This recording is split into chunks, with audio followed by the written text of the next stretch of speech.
press in some parts of Europe has not been very helpful, so to say, and the press has not been very, very helpful in helping us resolve this crisis.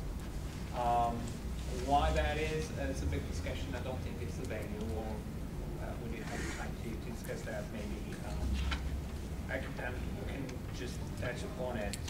There are different views on how far the European Union should go. That has been a point of contention since the very beginning. I mean, there are some states that are more pro-European and pro-integration. There are other states that are less so.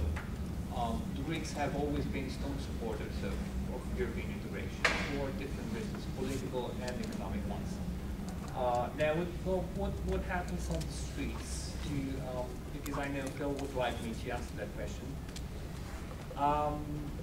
Phil, I really don't know if there is somebody, so if you know somebody, you can introduce me to him, that would be happy to see his salary cut by half, because that's what's going on in my country right now.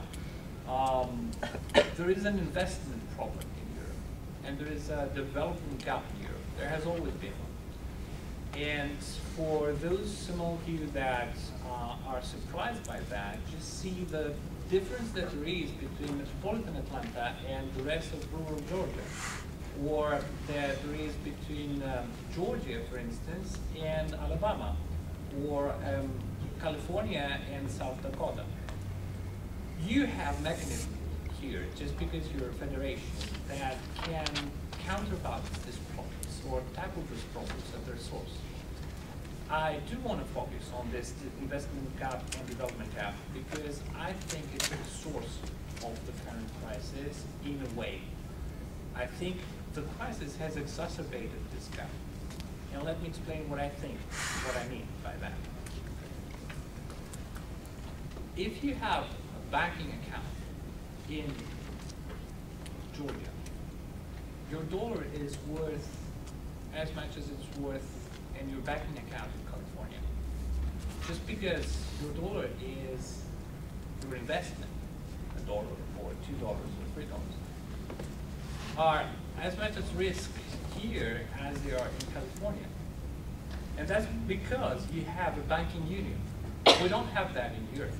What we have in Europe is shaky countries with shaky banking systems right now, in Spain, for instance, in Ireland before that, in Greece, just because there is so much debate about whether Greece should be or should not be in the euro.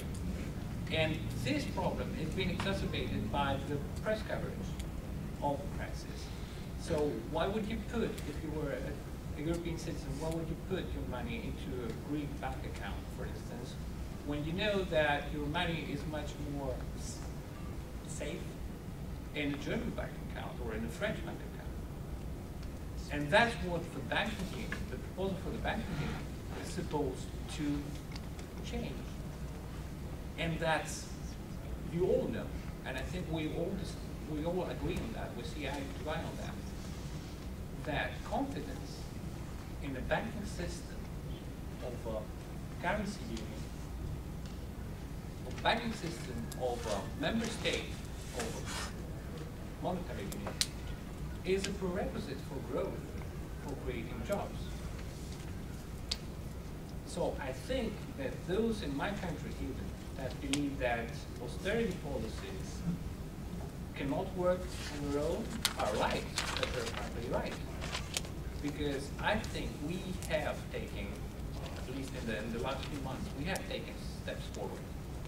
And we can take even more steps forward if we leave aside all those nationalistic thoughts about how we view Europe and how we approach a political project like the European one. It does not go far enough. I will totally agree with you. It is slower than we expected, and it's slower than we think. I can agree with you on that. Some other colleagues would disagree with you on that. But that's part of the debate that the European project has always been about. I mean, yes, there are people on the streets, and yes, if you ask me the right to be on the streets right now, of course I disapprove any violent events and outbursts. But on the other hand, yes, we can do it if we work together on this, and if we take much further everything that we've done up to now. I'm really a little bit more optimistic right now than I was 2 or 3 months ago, maybe. And I think all my European colleagues would agree with me.